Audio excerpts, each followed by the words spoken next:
Hello dear brothers and sisters, welcome to resilience education. આશા રાખી રહ્યો છું કે આપ સૌ ભાઈઓ બહેનોની તૈયારી ખૂબ સરસ રીતે થઈ રહી હશે. આપ લોકો મન લગાવી ખુદની ક્ષમતાઓ પર વિશ્વાસ રાખી અને પોતાની તૈયારી કરી રહ્યા હશો. વિદ્યાર્થી મિત્રો, આપણે કેન્દ્રીય બજેટ જે છે એ ડિસ્કસ કરી રહ્યા છે અને મેં કીધું હતું એમ કે કેન્દ્રીય બજેટ આપણે એકાદ લેક્ચરમાં પૂરું કરીને વેટ નથી વાળવાની. 4 લેક્ચરની બકાયદા આખી સિરીઝ શરૂ થશે.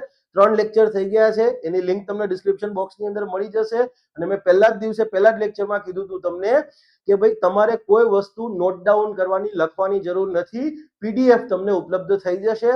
તો બજેટની આખી પીડીએફ જે છે, યસ, એ પણ તમને લિંક ડિસ્ક્રિપ્શન બોક્સમાં મળી જશે. એ સિવાય સીસી ગ્રુપ એ મેઇન્સ વાળા છોકરાઓ છે, તો બજેટમાંથી 1 માર્કનો કેવો સવાલ આવી શકે, 2 માર્ક્સના કઈ રીતે સવાલ આવી શકે, 3 માર્ક્સના અને 5 માર્ક્સના કઈ પ્રકારે સવાલ આવી શકે, એ પણ તમને પેમ્પલેટ આપી દીધું છે. એ પણ ડિસ્ક્રિપ્શન બોક્સની અંદર લિંક મળી જશે, આપ એક્સેસ કરી શકશો. ઓકે, ત્યાંથી તમને ઉપલબ્ધ થઈ જશે. ઓકે, ચાલો હવે આપણે આ લેક્ચરની વાત કરીએ. લેક્ચર 4 છેલ્લો લેક્ચર છે કેન્દ્રીય બજેટનો. આ લેક્ચરની અંદર બજેટની જોગવાઈઓ તો જોઈશું જ. આ સિવાય આપણે કેટલોક ડેટા જે છે એ પણ ખાસ જોઈશું કે જે પ્રિલિમમાં વારંવાર પૂછાતો હોય છે અને ઘણી વસ્તુ તમારે મેન્સની અંદર ખાસ કરીને જીપીએસસી 1-2 વાળા જે છે એમને લખવાની થાય, તો આ ડેટા તમે લખીને હાઇલાઇટ કરો તો એની બહુ પોઝિટિવ ઇમ્પેક્ટ આન્સર જે ચેક કરતા હોય એમના ઉપર આવતી હોય છે. તો ચલો સ્ટેપ બાય સ્ટેપ જોઈશું. પહેલામાં પહેલું છે હાઈ વેલ્યુ એગ્રીકલ્ચર. નામ જ કહી દે છે કે ભાઈ ખેતી છે પણ એને ઉચ્ચ મૂલ્યવાળી ખેતી બનાવવાની છે. નોર્મલી આપણા ખેડૂત જે છે એ શેનું વાવેતર કરે છે? તો આપણને ખબર છે મગફળી, કપાસ, ઘઉં, કઠોળ, અલગ અલગ. અથવા તો માનો કે ચરોતરની વાત કરો તો ત્યાં તમાકુનું ઉત્પાદન થતું હશે. આખા ભારતમાં અલગ અલગ જગ્યાએ અલગ. પણ મોરઓરલેસ તમે એક વસ્તુ વિચાર કરો કે આ જે ખેડૂત ઉત્પાદન કરે છે પરંપરાગત રીતે, તો આ બધામાં જે કંઈ પણ એને આખી સિઝનને અંતે પાક થયો એ વેચવા જાય તો એને બહુ કંઈ એટલું બધું ખાસ આવક મળતી નથી. પેદાશના ભાવ કદાચ ગમે એટલા, એક લિમિટથી વધારે તો કંઈ મળવાના જ નથી. તો એની આવક કઈ રીતે વધશે? પણ હવે એક વસ્તુ વિચાર કરો, કોઈ ખેડૂત છે એ પોતાની ખેતરની વાડ હોય ત્યાં સરસ રીતે ચંદનના વૃક્ષ ઉગાડી દે તો 15 વર્ષે ચંદન બહુ પરિપક્વ થઈ જાય. એક ઝાડ 5-5 લાખનું પડે. કોઈ 100 ઝાડ ઉગાડ્યા હોય તો સીધા 5 કરોડ રૂપિયા થાય. અને ચંદનના છોડને તમારે કઈ એટલી બધી માજવત બી ન કરવાની હોય. નોર્મલી ધ્યાન રાખવું પડે, હા, પણ એવું નહીં એમ. તો કહેવાનો મિનિંગ એ છે કે આ પ્રકારે ઉચ્ચ મૂલ્યવાળા જો પાકો છે એની ખેતીને પ્રોત્સાહન આપીએ તો ખેડૂત જે છે એની આવક તો વધશે જ, ખેતીની ઉત્પાદકતા વધશે.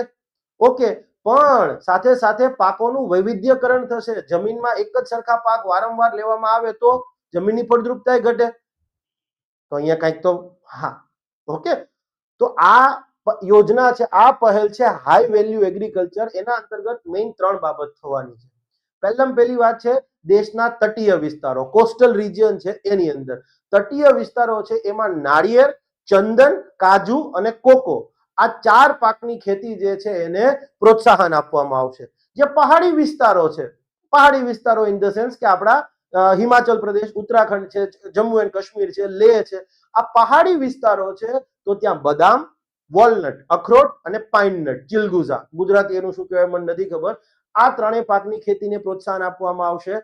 અને એ સિવાય જે ઉત્તર પૂર્વના વિસ્તારો છે, નોર્થ ઈસ્ટર્ન સ્ટેટ, તો ત્યાં અગરવુડની ખેતીને પ્રોત્સાહન આપવામાં આવશે. અગરવુડ એટલે સિમ્પલી પરફ્યુમ જેમાંથી બને છે એ ઉદ જે વૃક્ષમાંથી મેળવવામાં આવે છે, એક્સટ્રેક્ટ કરવામાં આવે છે, એ છે અગરવુડનું ઝાડ.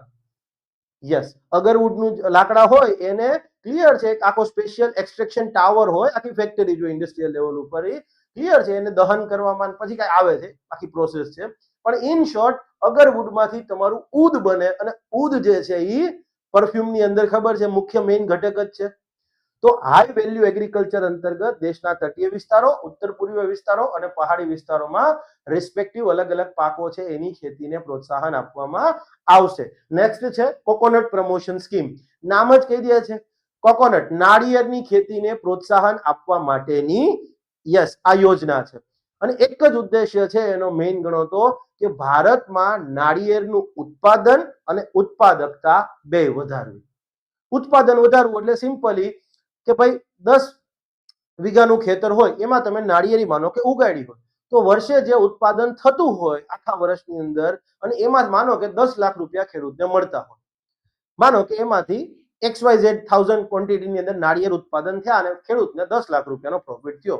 પણ હવે માનો કે આપણે સાયન્ટિફિક કમ્યુનિટી તો આપણી બહુ સ્ટ્રોંગ છે, આપણે એવી નાળિયેરીની જાતો વિકસાવીએ કે જે વધુ ફ્રૂટ આપે, મતલબ નાળિયેરના વધુ નાળિયેર આવે તો બની શકે 10 જ વીઘામાં તમે કદાચ ક્લિયર છે યસ 12 લાખનું 15 લાખનું ઉત્પાદન લઈ શકો.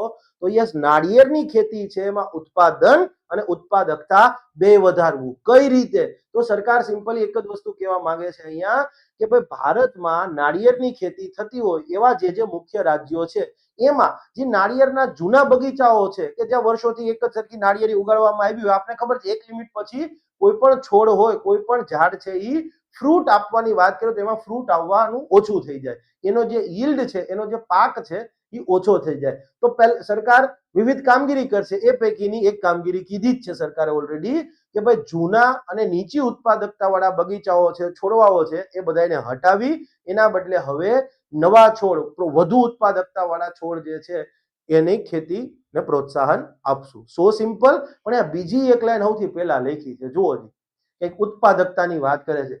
નાળિયેરના સ્પર્ધાત્મકતા, નાળિયેરના ઉત્પાદનમાં સ્પર્ધાત્મકતા વધારવી, કોમ્પિટિટિવનેસ વધારવી. હવે આ શું કહે છે? તો નાળિયેરનું ઉત્પાદન આખા વર્લ્ડ લેવલ ઉપર વાત કરીએ તો ઇન્ડોનેશિયા પહેલા નંબર ઉપર છે, બીજા નંબર ઉપર ફિલિપિન્સ છે, ત્રીજા નંબર ઉપર ભારત છે. ફિલિપિન્સ અને ભારત ઉપર નીચે થતા હોય, પણ પહેલા નંબર ઉપર તો ઇન્ડોનેશિયા છે. આમ છતાં પણ ઇન્ડોનેશિયન કોકોનટ અને ઇન્ડિયન કોકોનટ આ બેમાં બહુ ફરક છે. ઉદાહરણ તરીકે આ સમજવા માટે જરૂરી છે, માટે આ સમજાવી રહ્યો છું. ઇન્ડોનેશિયન કોકોનટ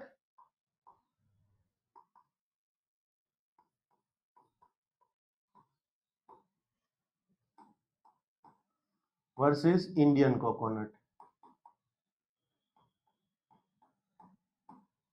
હવે ફરક શું પડે છે? તો આ જે છે ને એની અંદર પાણી બી વધારે છે, મોર વોટર કન્ટેન્ટ, પાણી વધુ, યસ, વધુ મીઠાશ, યસ, એની મલાઈ પણ વધુ છે, ક્રીમ કન્ટેન્ટ. અને ઇન્ડિયન કોકોનટ છે એ આના લેવલ પર તો એની મીઠાશ છે જ નહીં, આના લેવલ ઉપર તો એમાં પાણી બી છે નહીં, તો પછી મલાઈ તો ચાન્સ જ ઓછા છે. અહીંયા જે ઇન્ડિયન કોકોનટ છે સારી વસ્તુ જ, પણ અલ્ટિમેટલી એમાં છોતરા વધુ છે.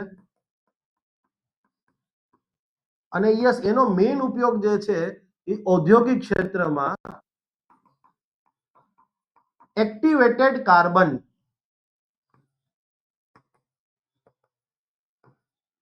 એક્ટિવેટેડ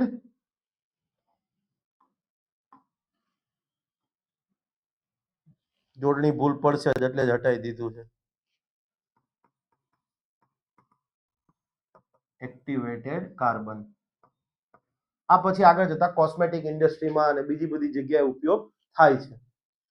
હવે સર તમે એક વસ્તુ વિચાર કરો, આની એક લિમિટ, તમારે એક્સપોર્ટ કરવા હોય બીજા દેશોની અંદર તો સ્વાભાવિક છે કે તમારે લોકો નાળિયેરને, આપણે તો પીવા માટે જ લઈએ છીએ ને મેન તો સ્વાભાવિક છે કે અહીંયા તમારે એ પ્રકારની નવી કોકોનટની જાતો જે છે, બ્રીડ જે છે ડેવલપ કરવી પડશે કે જેમાં મીઠાશ વધારે હોય, વોટર કન્ટેન્ટ વધારે રહે. અને આજે કૃષિ ક્ષેત્રમાં સાયન્સ એ લેવલ સુધી આગળ વધી ગયું છે કે આપણે હાઈ yielding સીડ્સ વિકસાવી શક્યા, ઊંચી ઉત્પાદકતા વાળું બિયારણ વિકસાવી શક્યા, સામાન્ય રીતે ઘઉં, ચોખામાં એ બધામાં, તો આમાં પણ વિકસાવી જ શકાય ને.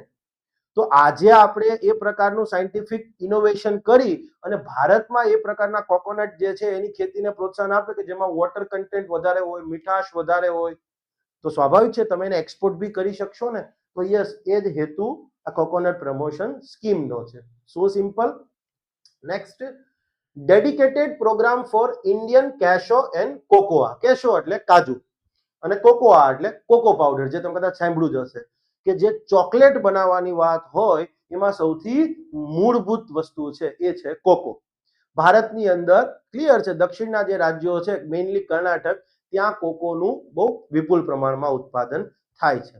હવે અને તમે કદાચ સમજી જ ગયા હશો કે ભાઈ અહીંયા કાજુની ખેતી અને કોકો જે છે એની ખેતીમાં પ્રોત્સાહન આપવાની વાત છે, પણ જેટલું સમજીએ એટલું ઈઝી પણ નથી.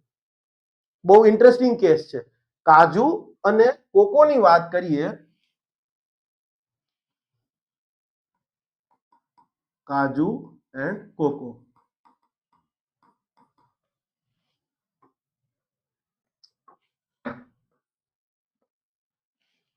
ભારતનો કેસ આમાં બહુ ઇન્ટરેસ્ટિંગ છે. વિપુલ પ્રમાણમાં ભારતમાં ઉત્પાદન થાય છે, વિપુલ માત્રામાં ભારતમાં.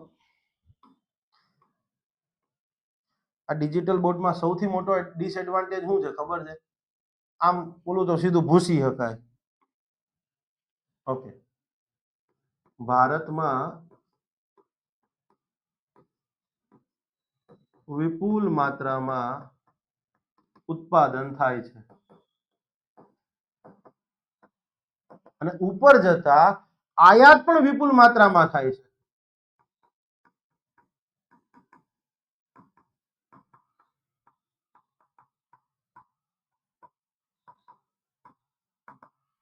યસ, આયાત પણ આપણે એટલી જ કરીએ છીએ. તો આનો મિનિંગ એવો છે. અને પાછી નિકાસની વાત આવે પછી સમજીએ, પેલા આટલું સમજો. એનો મિનિંગ ઉત્પાદન કરીએ છીએ, આમ છતાં પણ આપણે આયાત વધારે કરવી પડે છે, અને ખાસ કરીને કાજુના કેસમાં તો આ વસ્તુ બહુ વધારે છે. તો હવે શું કરવું પડે? તો આ યોજના જે છે dedicated program for Indian cashew and Indian cocoa, એનો એક જ હેતુ છે કે ભારતમાં કાજુ અને કોકો છે એના ઉત્પાદન અને પ્રોસેસિંગની બાબતમાં આત્મનિર્ભર બનાવવું. આપણે જે બહારથી મંગાવવું પડે છે એ નહીં, આપણે જે છે એને ક્લિયર છે વધુ ઉત્પાદન લઈશું અને આત્મનિર્ભર બનીશું, કે જેથી દર વર્ષે અરબો ડોલર જે છે એ આપણે બહાર ખર્ચ કરી અને બીઓપી ઉપર ભારણ બનીએ છીએ તો એટલીસ્ટ એ ન થાય. ઓકે, પણ હવે આગળ જતા બીજી એક વસ્તુ છે કે આપણે એની નિકાસલક્ષી સ્પર્ધાત્મકતા વધારવાની વાત છે. જુઓ, ભારતીય કાજુ તથા કોકોની નિકાસલક્ષી સ્પર્ધાત્મકતા, એક્સપોર્ટ કોમ્પિટિટિવનેસ વધારવી. હવે પ્રોબ્લેમ ક્યાં થાય છે? Indian cocoa versus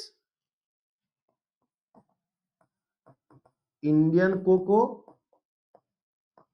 versus Ghana, Ivory Coast, Ghana, Brazil, Ecuador, Venezuela,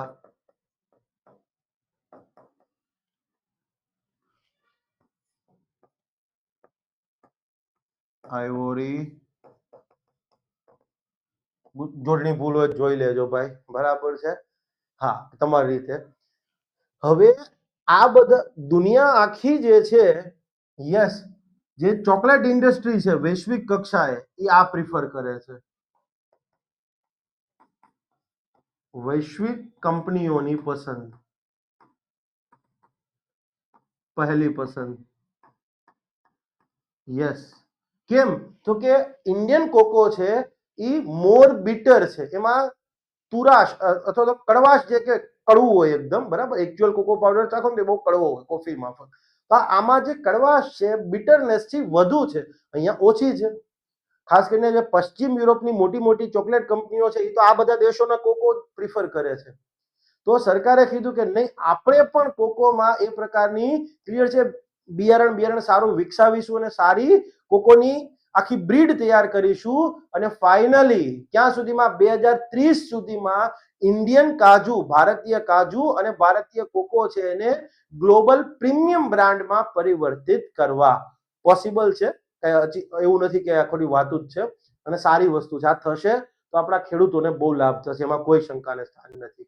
okay, next, ચંદનની ખેતી. યસ, સરકારે સિમ્પલી કહી દીધું છે કે કેન્દ્ર સરકાર, રાજ્ય સરકારો જે છે એમની સાથે ભાગીદારીમાં એમને સાથે મળી અને દેશમાં ચંદનની ખેતી, ચંદનના વાવેતર અને એના પ્રોસેસિંગની જે કામગીરી છે એને પ્રોત્સાહન આપશે. અને આ સિવાય આપણે અગાઉ કહી દીધું એમ કે પહાડી વિસ્તારોની અંદર બદામ, અખરોટ અને પાઇનનટની ખેતીને પ્રોત્સાહન આપીશું. અને એના જ ભાગરૂપે બીજી પણ એક વસ્તુની જાહેરાત કરી કે ભાઈ જે જગ્યાએ આ આલમંડ, બદામ, વોલનટ, અખરોટ અને પાઇનનટ, ચિલગુઝા જે છે, યસ, એના જે જૂના બગીચા છે કે જેમાં હવે બહુ ઉત્પાદન ખાસ મળતું નથી, તો એ જૂના જે બગીચા છે, ઓર્ચિડ્સ છે, ક્લિયર છે, એનું પુનરુત્થાન કરવું. એટલે સિમ્પલી એ જૂના બધા છોડવાને ઉખાડીને ફેંકી દેવાના, નવા સારા છોડવા જે છે, યસ, એને ઉગાડીશું કે જેથી ઉત્પાદન અને ઉત્પાદકતા બંને વધશે. એ દિશામાં સરકાર કામ કરશે. સો સિમ્પલ. ઓકે, નેક્સ્ટ છે ભારત વિસ્તાર. આ વસ્તુ છે ને વાંચો ને તો બહુ એટલે બહુ અઘરી તમને લાગતી હશે, પણ છે હાવ હેલી. એક સિમ્પલ એક્ઝામ્પલ થી સમજીએ પછી તમને ખ્યાલ આવી જશે કે ભારત વિસ્તાર છે શું. સિમ્પલી આજે તમે એક વસ્તુ વિચાર કરો, ખેડૂત છે તો દેશના અલગ અલગ રાજ્યનો ખેડૂત અલગ અલગ વસ્તુનું ઉત્પાદન લેતો હશે. લેટ્સ સે ફોર એક્ઝામ્પલ ગુજરાતમાં છે તો કે ઘઉં છે, કપાસ છે, કઠોળ છે, મગફળી છે, મેઇનલી આનું ઉત્પાદન, રાઈ, જીરું કે આ બધી વસ્તુનું ઉત્પાદન લેતો હશે. તમિલનાડુમાં ખેડૂત જે છે એ ચોખા, શેરડી અને એ બધી વસ્તુઓનું, કર્ણાટકમાં જે છે તો ત્યાં એરિકાનેટ, સોપારી છે, કોકોઆ છે, કાજુ છે, આ બધાનું ઉત્પાદન થતું હશે. યુપી ની અંદર જાઓ તો ત્યાં શુગર કેન છે, ઘઉં છે, એ બધી વસ્તુનું ઉત્પાદન થતું હશે. પંજાબમાં તો ઘઉં જ છે, આપણે ખબર જ છે. પણ હવે એક વસ્તુ વિચાર કરો કે આજે ખેડૂતને કોઈ એવી માહિતી જોતી હોય કે લેટ્સ સે ફોર એક્ઝામ્પલ ગુજરાતમાંથી તમારા કોઈ ખેડૂત એવું વિચારે કે ભાઈ મારે જે છે એ ફ્રૂટની ખેતી ઉપર જવું છે, અથવા તો મારે ડ્રેગન ફ્રૂટ જે છે એની ખેતી કરવી છે.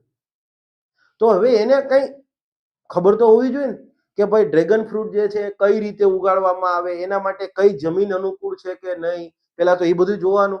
યસ, કયા સમયે એનું વાવેતર કરીએ તો વધુ સારું રહે. ઓકે, વાવેતર કરવાની વાત હોય તો બિયારણ કેવું લેવું જોઈએ, એના છોડવા કઈ રીતના હોવા જોઈએ, ઉગાડીએ તો કઈ રીતે ઉગાડવાના છે. ઓકે, છોડ ઉગાડ્યા પછી, વાવેતર કર્યા પછી એમાં કઈ કઈ બાબતનું ધ્યાન રાખવું જોઈએ, પાણી કેટલા દિવસે આપવાનું રહેશે, કોઈ બી પ્રોડક્ટ, આ કોઈ બી પાક માટે આ વસ્તુ તો જોશે ને. ઓકે, કેટલા સમય પછી એ પાક તૈયાર થઈ જશે, એની લર્નિંગ કરવાની હોય તો કઈ રીતે કરવી, કઈ બાબતોનું ધ્યાન રાખવું. ઓકે, પાક આપણે ઉત્પાદન લઈ લીધું પછી એનો સંગ્રહ કરીએ તો કઈ બાબતનું ધ્યાન રાખવું, આ બધી માહિતી જોતી હોય તો. અને ખેડૂત છે તો ખેડૂત કઈ સ્વાભાવિક છે અંગ્રેજીમાં તો સમજી નહીં શકે, અથવા હિન્દીમાં બી, હિન્દી વાળો ખેડૂત હશે તો હિન્દીમાં સમજી શકશે, પણ મોટા ભાગે આ બધું. તો હવે કલ્પના કરો કે એક એવી મોબાઈલ એપ્લિકેશન આવે કે જેમાં ભારતના કોઈ બી રાજ્યનો ખેડૂત એની પોતાની માતૃભાષાની અંદર એ આ બધી માહિતી લઈ શકે. તો ઈ એમ વિચાર કરે કે મારે વરિયાળી ઉગાડવી છે, ઓકે ભાઈ વરિયાળીમાં બિયારણ કેવું લેવું જોઈએ, કયું વાતાવરણ એને અનુકૂળ આવે છે, કયા સમયે એનું વાવેતર કરવું જોઈએ, જમીન કઈ રીતે પેલા તૈયાર કરી લેવી બીજ રોપાણ કરતા પહેલા, કેટલા દિવસે એને પાણી આપતું રહેવું. ઓકે, એ પાક તૈયાર થઈ જાય તો કેટલા સમયમાં પાક તૈયાર થઈ જાય, એની લર્નિંગ કઈ રીતે, આ બધી વસ્તુ એક જ એપ્લિકેશનમાં બધું અવેલેબલ થઈ જાય તો કેટલી બધી શાંતિ રહે.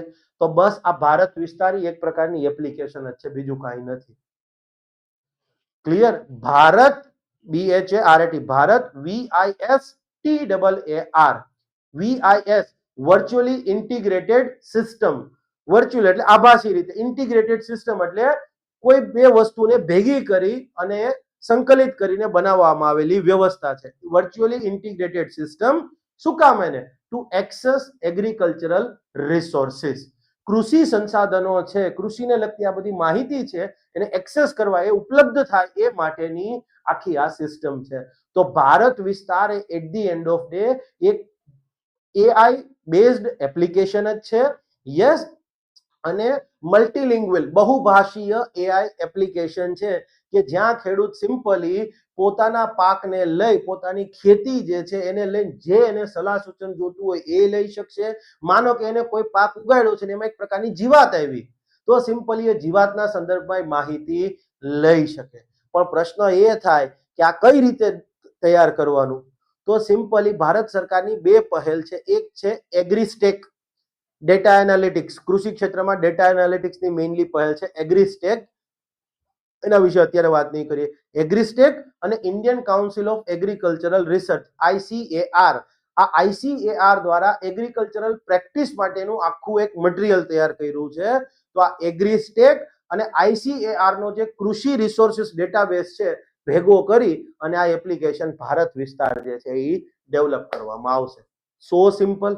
શું છે આની અંદર અઘરું? કાંઈ એટલે કાંઈ. હા, અને 2026-27 માટે સરકારે એની અંદર 150 કરોડ રૂપિયાની ફાળવણી પણ કરી છે. સિમ્પલ. આ થઈ ભારત વિસ્તાર. ઓકે, નેક્સ્ટ છે she mart, rural woman led enterprises, ગ્રામીણ મહિલાઓના નેતૃત્વમાં નવા એન્ટરપ્રાઇઝીસ, નવા સ્ટોર જે છે એ ઓપન કરવાની વાત છે. She mart, self help entrepreneur mart. સરકારે એક લખપતિ દીદી પ્રોગ્રામ શરૂ કર્યો જેના અંતર્ગત ગ્રામીણ વિસ્તારમાં મહિલા જે છે એમના સમૂહોમાં ક્લિયર એક સ્કિલ આપવામાં આવતી હતી, બેઝિક સ્કિલ, અને પછી એને કંઈક કામગીરી કરવી હોય તો થોડી ઘણી મૂડી સહાય આપવામાં આવે કે જેથી મહિલા જે છે દર મહિને ઓછામાં ઓછા મિનિમમ 10,000 તો કમાઈ શકે અને વર્ષને અંતે લાખ રૂપિયા કમાઈ શકે. માટે લખપતિ દીદી આ પ્રોગ્રામ બહુ સફળ રહ્યો. તો એ પ્રોગ્રામની સફળતા બાદ સરકારે વિચાર્યું કે ચલો એ તો મહિલાઓએ 1-2 મહિલા 3-4 મહિલા ભેગી થઈ અને શીખા અને કમાતા થયા, તો પછી આપણે એવું કેમ ન કરી શકીએ કે આખા એક એવા માર્ટ ઉભા કરવામાં આવે, રિટેલ કેન્દ્રો. ક્લિયર છે, છૂટક આજે તમે શોપિંગ સેન્ટરોમાં નથી જોતા, એક પ્રકારના રિટેલ શોપિંગ સેન્ટરો જ ઉભા કરીએ કે જેનું બધું સંચાલન મહિલા જ કરતી હોય, એની મેઇન મેનેજર એ મહિલા હોય, એમાં જે કામ કરનાર બીજા લોકો છે એ બી મહિલા હોય. તો યસ, એના માટેની જ આ પહેલ છે શી માર્ટ.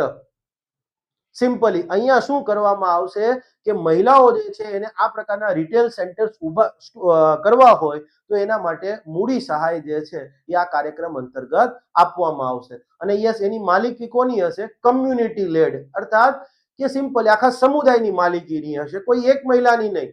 મહિલાઓનું માનો કે સેલ્ફ હેલ્પ ગ્રુપ હોય તો એ સંયુક્તપણે આ શી માર્ટ જે છે એના માલિક ગણાય છે. અને આનો સૌથી બેનિફિટ શું છે? મોટામાં મોટો કે સિમ્પલી ત્યાં મહિલાઓ જ કામ કરતી હશે એટલે પેલા વર્ક પ્લેસ ઉપર સેફટીની સૌથી મોટામાં મોટી ચિંતા જતી રહે. યસ.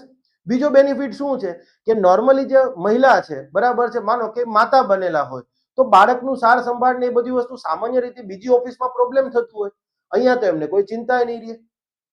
Point is clear. તો આ બહુ બેનિફિશિયરી વસ્તુ છે. ઉપર જતા કોઈ મહિલા છે, લેટ્સ સે ફોર એક્ઝામ્પલ, આપણે બધાને ખબર છે, તમારા બધા તમે જી સિટીમાં રહેતા હોય ત્યાં મહિલાઓનો ગૃહ ઉદ્યોગ તો હશે જ, ખાખરા વાખરા બધું બનાવતા હોય. હવે નોર્મલી જ્યારે રિટેલમાં વેચાણ કરવા જાય ને તો એમાં વેપારી જ કમાય, આ બહેનોને તો બહુ ઓછો લાભ મળતો હોય. પણ હવે એક વસ્તુ વિચાર કરો કે બહેનો પોતે જ પોતાનો આખો માર્ટ ઉભો કરી અને કામ કરશે તો ચોક્કસપણે એમની આવકમાં વધારો થશે ને. ગુડ ઇનિશિયેટિવ, જરૂર હતું. ઓકે, નેક્સ્ટ છે નિમહંસ, જે national institute of mental health and neuro science, national institute of mental health and neuro science 2, બીજી વખત. ઓકે, કારણ કે આ પ્રકારનું બીજું સંસ્થાન છે. ઓલરેડી ભારતની અંદર એક national institute of mental health and neuro science Bangalore ખાતે છે. માનસિક સ્વાસ્થ્યની બાબતમાં અને ન્યુરો સાયન્સની બાબતમાં દેશનું નહીં વર્લ્ડ લેવલે સારામાં સારા સંસ્થાનો પૈકીનું એક છે. દેશનું તો પહેલા નંબરનું છે પણ વર્લ્ડ લેવલે પણ એ ટોપ 10 સંસ્થાનોમાં આવતું હશે. દક્ષિણ ભારતની અંદર છે. તો ભારત સરકારે બકાયદા શબ્દ પ્રયોગ કર્યો છે કે ભારતના ઉત્તર વિસ્તારની વાત કરીએ, ઉત્તર ભારતની વાત કરીએ તો એમાં જે માનસિક સ્વાસ્થ્ય સંબંધિત સેવાઓ છે, મેડિકલ સર્વિસીસ છે, એ વધુ સઘન બને એટલા માટે ઉત્તર ભારતમાં એક બીજું નવું નિમહંસ જે છે એ બનાવવામાં આવશે. અને આ સિવાય રાંચી ઝારખંડ અને તેજપુર આસામ, આ બંને જગ્યાએ મેન્ટલ હેલ્થની જે અલગ અલગ ઇન્સ્ટિટ્યૂટ છે એ બંનેને અપગ્રેડ કરી અને રિજિયોનલ એપેક્સ સેન્ટર બનાવી દેવામાં આવશે. રિજિયોનલ એપેક્સ સેન્ટર એટલે આખા પ્રદેશનું મેન્ટલ હેલ્થનું પ્રાદેશિક સૌથી સર્વોચ્ચ કેન્દ્ર. સિમ્પલ, કે જેથી નોર્થ ઇસ્ટ વાળા છે એમને કોઈ માનસિક સ્વાસ્થ્ય સંબંધિત ન્યુરોલોજીકલ ન્યુરો સાયન્સ સંબંધિત કોઈ બીમારી હોય તો એને ઉત્તર ભારતમાં તો દક્ષિણ ભારતમાં ના આવવું પડે, એ તેજપુરમાં ફેસિલિટી લઈ શકે. પૂર્વીય ભારત વાળા છે એમને બીજે ના જવું પડે, રાંચી ખાતે જ ફેસિલિટી મળી જાય. સો સિમ્પલ. ઓકે, નેક્સ્ટ દિવ્યાંગજન કૌશલ યોજના, નામ જ સૂચવે છે. જુઓ, દિવ્યાંગજન એટલે જે વિકલાંગ વ્યક્તિ છે એ. ક્લિયર છે. હવે એક બીજી વસ્તુ સમજજો, ખાસ કરીને જીપીએસસી વાળા ઘણા બધા છોકરાના હું આન્સર રાઇટિંગ ચેક કરતો હોઉં છું. ક્લિયર છે. તો એ લોકો આજના દિવસે વિકલાંગ શબ્દ પ્રયોગ કરે છે. ના, સરકાર જે શબ્દ પ્રયોગ કરતી હોય એ કરો તો એ તમારી મેચ્યોરિટી બતાવે. વિધવા બહેનો છે તો સરકાર એમના માટે વિધવા બહેનો નથી, ગંગા સ્વરૂપા બહેનો શબ્દ પ્રયોગ કરે છે. ઇન્ટરવ્યુમાં તમને એવું પૂછે કે ભાઈ વિધવા બહેનોના સંદર્ભમાં સરકારે કઈ સહાય શરૂ કરી છે, તો બની શકે તમને આન્સર નહીં ખબર હોય તો પણ એટલું તો કહી શકો ને સર ગંગા સ્વરૂપા બહેનોને લઈને સરકારે આટલી આટલી સહાય આપે છે. તો એ અલ્ટિમેટલી તમને એ ચેક કરવાનું છે કે આ વ્યક્તિના શબ્દો અથવા શક્તિની મેચ્યોરિટી કેટલી છે. ક્લાસ 1-2 લેવલના અધિકારીની પાસે મેચ્યોરિટીની અપેક્ષા રાખવામાં આવે. Point is clear.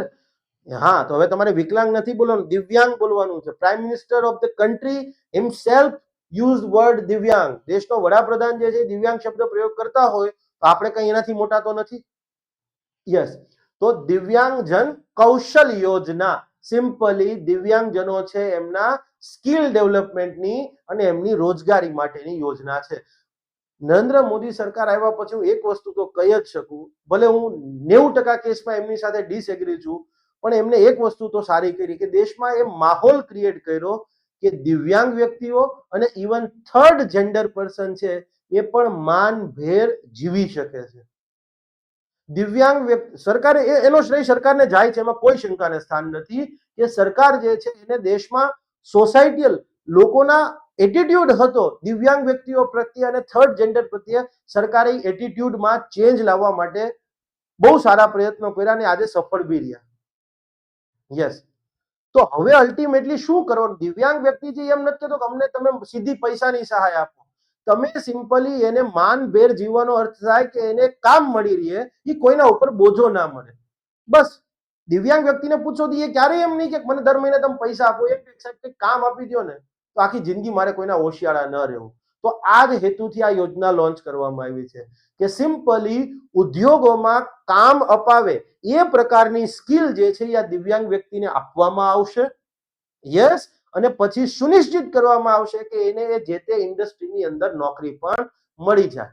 પણ હવે દિવ્યાંગજનને તમે એવું ના કહી શકો કે આ તારે બરાબર ટ્રોલી ઉચકીને જવાનું છે તો આ માલ સામાન ઉચકીને જવાનું છે. દિવ્યાંગ છે, ન કહી શકાય. તો એમને એવા જ ક્ષેત્રોમાં આપણે નોકરી અપાવવી જોઈએ કે જ્યાં એમની જે સ્પેશિયલ એબિલિટી છે એમની સાથે, માફ કરજો શબ્દ માટે, એમની જે વિકલાંગતા છે પણ આપણે સ્પેશિયલ એબિલિટી કહીશું, એ વિકલાંગતા સાથે ત્યાં કામ કરી શકે. તો એવા ક્ષેત્રો ક્યાં? તો ઓલરેડી આ યોજના હેઠળ 4 ક્ષેત્રો પસંદ કરવામાં આવ્યા છે. IT, animation, animation, visual effect, graphic અને comics second sector. Third sector છે ફૂડ એન્ડ બેવરેજીસ અને ફોર્થ છે હોસ્પિટાલિટી. ક્વેશ્ચન આવી શકે દિવ્યાંગજન કૌશલ યોજના અંતર્ગત કયા ક્ષેત્રોમાં દિવ્યાંગ વ્યક્તિઓ જે છે એમને સ્કિલ આપવાની અને રોજગારી સુનિશ્ચિત કરવાની જોગવાઈ કરવામાં આવી છે? 4 ક્ષેત્ર છે, કહી દીધા છે, જોઈ લેજો. Okay, yes. નેક્સ્ટ, દિવ્યાંગજન સહારા યોજના. હવે આ સહારા યોજના એટલે શું? સહારો એટલે શું? અહીંયા શું કહેવા માંગે છે? તો સિમ્પલી દિવ્યાંગ વ્યક્તિ માટે આવશ્યક હોય એવા ઉપકરણો,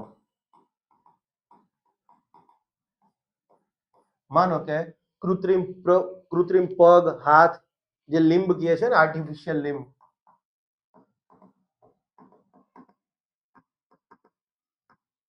પછી હિયરિંગ એડ, સાંભળવાનું મશીન, પછી 3 પૈડાવાળી સાયકલ જે આવે છે ટ્રાયસિકલ,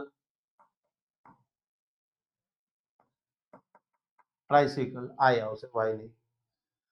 તો આ બધી દિવ્યાંગ વ્યક્તિના સહાયક ઉપકરણો થયા ને. યસ, તો આ યોજનાનો હેતુ મોરઓરલેસ શું હશે? તો સિમ્પલી આજના દિવસે ભારતમાં જે દિવ્યાંગ વ્યક્તિઓને ઉપકરણોની અનિવાર્યતા છે એટલા ઉપકરણો આપણે નથી બનાવી શકતા, માટે દિવ્યાંગ લોકો છે એને સમયસર આવા સહાયક ઉપકરણો ઉપલબ્ધ બી નથી થતા. કઈ બધાય તો ઇમ્પોર્ટ ના કરી શકે ફોરેનથી, એટલા તો સક્ષમ ના હોય ને. તો સિમ્પલી સરકારે આ યોજના અંતર્ગત પહેલી જે મેઇન વાત કીધી એ શું? તો કે દિવ્યાંગ વ્યક્તિને આવશ્યક હોય, સહાયક હોય એવા ઉપકરણો જે છે એનું ઉત્પાદન ભારતમાં વધારવામાં આવશે કે જેથી આ બધા ઉપકરણોની દિવ્યાંગ વ્યક્તિઓને બહુ સમયસર સરળતાથી ઉપલબ્ધિ થઈ જાય. અને આ હેતુથી કેન્દ્ર સરકાર હેઠળનું એક જાહેર સાહસ છે artificial limb manufacturing corporation, ALIMCO કહે છે એને. આર્ટિફિશિયલ લિમ્બ મેન્યુફેક્ચરિંગ કોર્પોરેશન છે એને કેન્દ્ર સરકાર સહાય આપશે કે જેથી દિવ્યાંગ વ્યક્તિઓને અનિવાર્ય હોય એવા આ બધા સહાયક ઉપકરણો છે એનું ઉત્પાદન વધારી શકાય, એના સંદર્ભમાં જે રિસર્ચ એન્ડ ડેવલપમેન્ટ કરવાનું હોય એ કરી શકાય, આર્ટિફિશિયલ ઇન્ટેલિજન્સની મદદથી આ બધા ઉપકરણો વધુ સારા કઈ રીતે બની શકે. આ બહુ મોટી એક ઇન્ડસ્ટ્રી છે ખરેખર દુનિયાના લેવલ ઉપર. તો આપણે હજી ઇન્ડિયામાં એટલું બધું નથી, પણ યસ બીજા બધા દેશોમાં બહુ સરસ એની ઉપર ધ્યાન દેવામાં આવે છે. અને આની પાછળ એવું ના હોય કે ભાઈ હા પ્રોપર આખી આખી ટેકનોલોજી છે. યસ, એવું નથી કે આમાં તમે એમ કહી દો કે હા હાલો સિમ્પલ યાર 3 પૈડા વાળી સાયકલ નહીં. આજે તમે સમજો કોઈ વ્યક્તિ પગથી દિવ્યાંગ છે તો આપણે ઘણી વખત જોઈએ કે હાથથી આમ આમ ચલાવવા વાળી સાયકલ જે છે 3 પૈડા વાળી લઈને જતા હશે, પણ હાથે ક્યાં સુધી કરી શકશે? તો બેટરી ઓપરેટેડ આવી, પછી એ રીતે અલગ અલગ કે જેથી દિવ્યાંગ વ્યક્તિને ઓછામાં ઓછી મુશ્કેલી પડે. તો એમાં પણ ટેકનોલોજી બહુ ઇમ્પોર્ટન્ટ રોલ પ્લે કરે છે. તો સરકાર જે એલિમ્કો છે, જાહેર સાહસ છે કેન્દ્ર સરકાર હેઠળનું, એલિમ્કોને સહયોગ આપશે કે જેથી દિવ્યાંગ વ્યક્તિઓ માટે અનિવાર્ય હોય એવા ઉપકરણોનું ઉત્પાદન વધારી શકાય, એમાં રિસર્ચ એન્ડ ઇનોવેશન કરવાનું એ કરી શકે, આર્ટિફિશિયલ ઇન્ટેલિજન્સનો ઉપયોગ કરવાનો થાય તો એ પણ કરી શકે. યસ, પીએમ દિવ્યેશા કેન્દ્રો છે. પીએમ દિવ્યેશા કેન્દ્રો શું છે? તો આ વિકલાંગ વ્યક્તિઓને દિવ્યાંગ વ્યક્તિઓ અને સિનિયર સિટીઝન જે છે, યસ, એમને જે કંઈ પણ સહાય જોતી હોય, જે કંઈ પણ ઉપકરણો ને બધું જોતા હોય તો એ ત્યાંથી એને ઉપલબ્ધ કરાવી શકાય છે. ઓકે, અને ત્રીજી વસ્તુ, નવા એક પ્રકારના માર્ટ ક્રિએટ કરવાની વાત, રિટેલ કેન્દ્રો ક્રિએટ કરવાની વાત થઈ છે. નામ જુઓ, assistive technology Mart.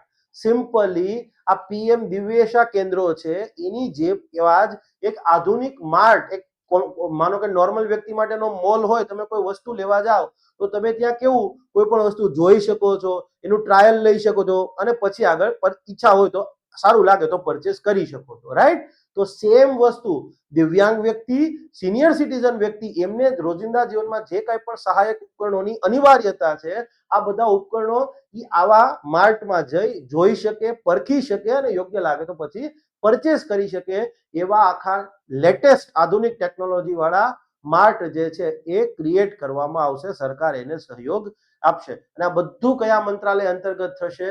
Ministry of social justice and empowerment. આ બધી વસ્તુ જે છે એ કેના અંતર્ગત થાય? Ministry of social justice and empowerment. અને ઇનફેક્ટ આ જે છે એ આના હેઠળનું જ જાહેર સાહસ છે.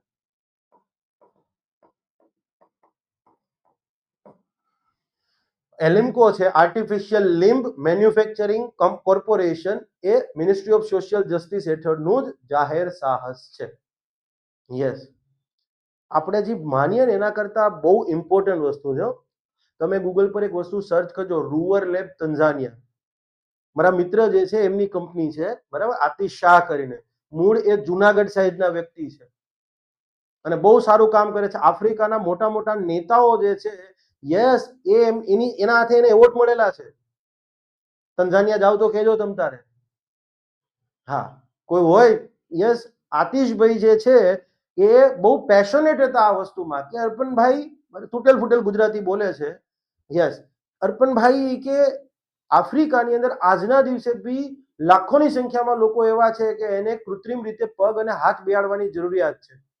અને આ વસ્તુ નથી, એના કારણે જ એ લોકો જે છે, યસ, ઈ ક્લિયર છે, કામ નથી કરી શકતા અથવા તો એને સમાજ ઉપર ભારણ બનવું પડે છે. તો એને આ વસ્તુ જોઈ અને પછી એને કામ કરવાનું શરૂ કર્યું. પોતે મેડિકલ સાયન્સમાં ડોક્ટર છે.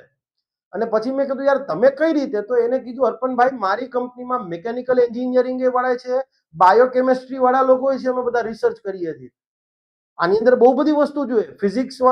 હા, આ બધી પ્રોડક્ટ એમનેમ ડેવલપ ના થાય. એની પાછળ ફિઝિક્સ હોય, મેકેનિકલ એન્જિનિયરિંગ આવે, બાયો કેમિસ્ટ્રી આવે, બધું આવે છે, ત્યારે આ બધી વસ્તુ ક્રિએટ થાય છે. ક્લિયર? એટલે આપણે માનીએ એટલું ખરેખર વર્ષો પહેલા થવું જોઈતું હતું અને આપણે આજે કરી રહ્યા છીએ. નેક્સ્ટ છે પૂર્વોદય.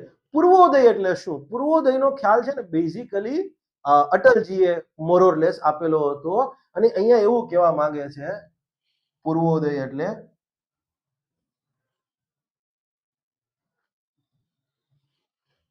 આ પરિકલ્પના એવું કહે છે કે ભારતના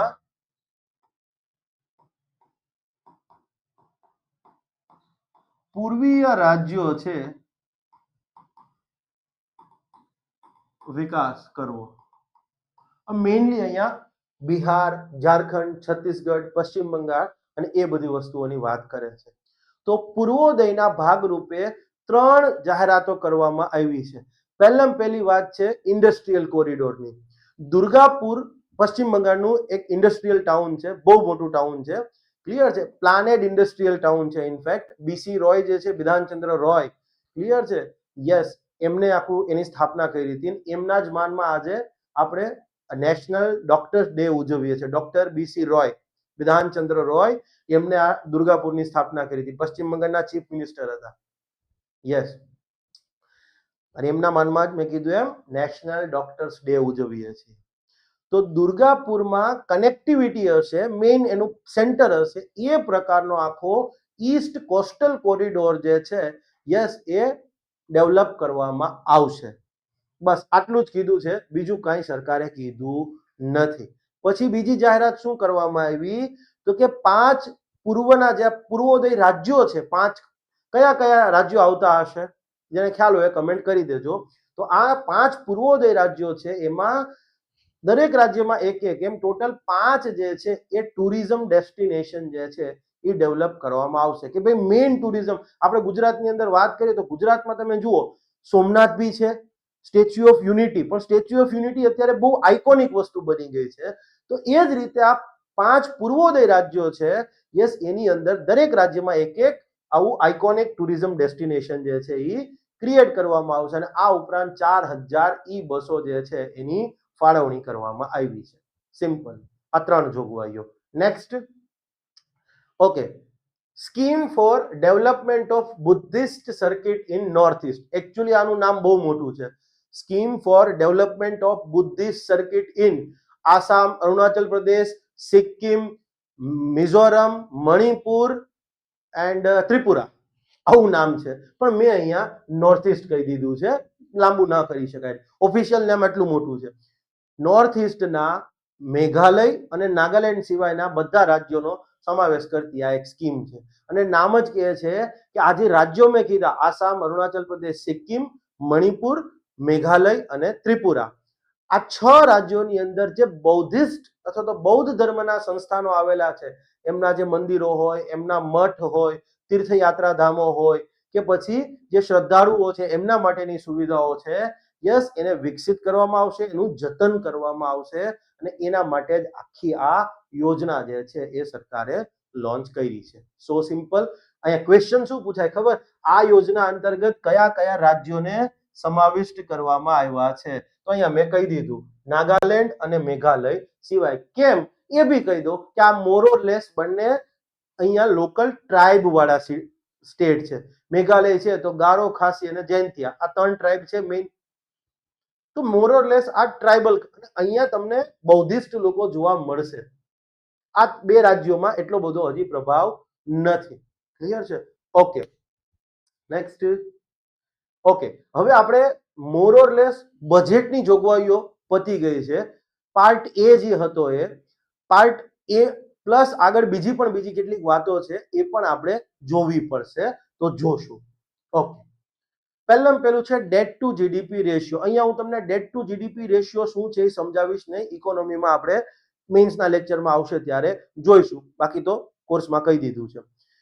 હવે કેન્દ્ર સરકારે એક લક્ષ્યાંક નક્કી કર્યો છે કે નાણાકીય વર્ષ 2030-31 સુધીમાં, નાણાકીય વર્ષ 2030-31 સુધીમાં કેન્દ્ર સરકારનો ડેટ ટુ જીડીપી રેશિયો જે છે, યસ, એને 50% પ્લસ ઓર માઇનસ 1%, એટલે 49% થી લઈને 51% સુધી રાખવો.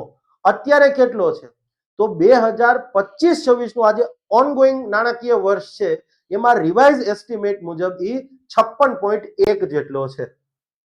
ઓકે, આ તમારે યાદ રાખવાની જરૂર નથી, પણ યાદ આ 2 વસ્તુ રાખવી પડશે. પહેલું કે કેન્દ્ર સરકારનો ડેટ ટુ જીડીપી રેશિયો જે છે એનો લક્ષ્યાંક કેટલો? તો કે 2030-31 સુધીની નાણાકીય વર્ષ 2030-31 સુધીમાં એને 50% પ્લસ ઓર માઇનસ 1% જેટલો લાવવો.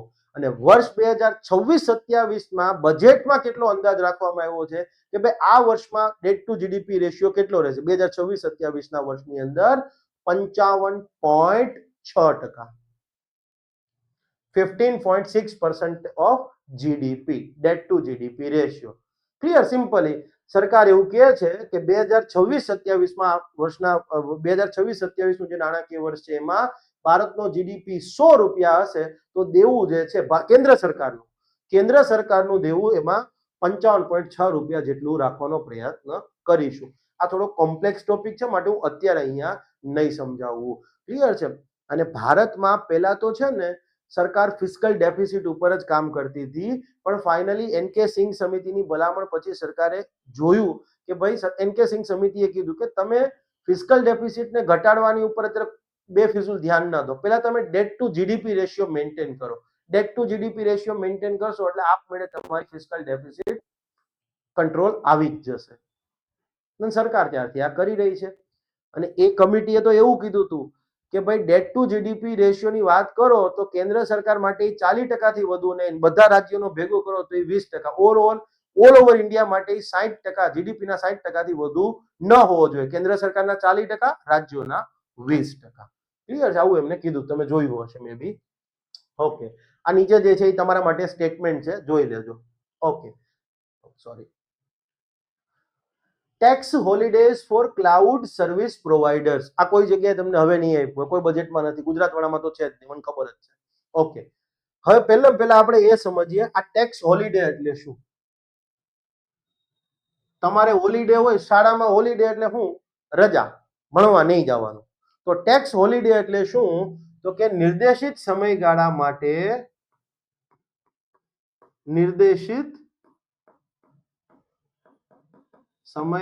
માટે સરકાર નક્કી કરે એટલા સમયગાળા માટે કંપનીએ કોર્પોરેટ ટેક્સ ચૂકવવાનો હોતો નથી. રહેશે નહીં, અથવા તો બહુ મર્યાદિત, બહુ લિમિટેડ લેવલ, એકદમ 5% જેટલો ચૂકવવાનો. નોર્મલી એ 25% હોય. કોર્પોરેટ ટેક્સ ચૂકવવાનો રહેશે નહીં. એ ટાઈમ લિમિટ સરકારે નક્કી કરી હોય એટલા ટાઈમ.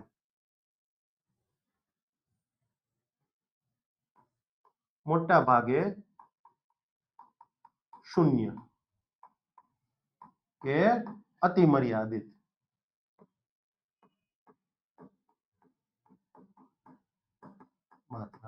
આને કહેવાય ટેક્સ હોલિડે. ટેક્સ હોલિડેનો મિનિંગ જ આ થાય કે ઝીરો ટેક્સ. જનરલી આવું સરકાર ક્યાં કરતી હોય કે ફોરેન ઇન્વેસ્ટમેન્ટને આકર્ષિત કરવા માટે અથવા તો કોઈ બેકવર્ડ રિજિયન હોય ત્યાં ઇન્વેસ્ટમેન્ટ વધારવા માટે સરકાર ટેક્સ હોલિડે આપતી હોય છે કે તમે આ વિસ્તારમાં રોકાણ કરશો, ઉદ્યોગ રોકાણ કરશે તો એ વિસ્તારમાં જે એ કંઈ પણ પ્રોડક્શન કરશે અને જે આવક મેળવશે એની ઉપર સરકાર કોઈ જ ટેક્સ લેશે નહીં. Corporate tax mainly. ક્લિયર છે? યસ. તો આ કહેવાય ટેક્સ હોલિડે. તો બજેટમાં પણ ટેક્સ હોલિડેની વાત કરવામાં આવી છે ક્લાઉડ સર્વિસીસ માટે. આજે લેટ્સ સે ફોર એક્ઝામ્પલ તમે ગૂગલ ડ્રાઈવ પર કોઈ ડેટા અપલોડ કરો છો, ગૂગલ ડ્રાઈવ ઉપર, તો એ ડેટા તમારો ક્યાં જાય છે તમને ખબર છે? બની શકે અમેરિકાના સર્વર ઉપર છે, અમેરિકામાં રહેલા ડેટા સેન્ટરમાં સ્ટોર થતો હોય, અથવા તો ગૂગલે બીજી ક્યાંય દેશની અંદર ડેટા સેન્ટર રાખ્યા હોય ત્યાં બી સ્ટોર થતો હોય. આપને તો ખબર નથી. આ તો સિમ્પલી તમારી પર્સનલ વસ્તુની વાત થઈ ગઈ આપણે ગૂગલ ડ્રાઈવ પરની. પણ બિઝનેસ છે, બિઝનેસનો ડેટા હોય.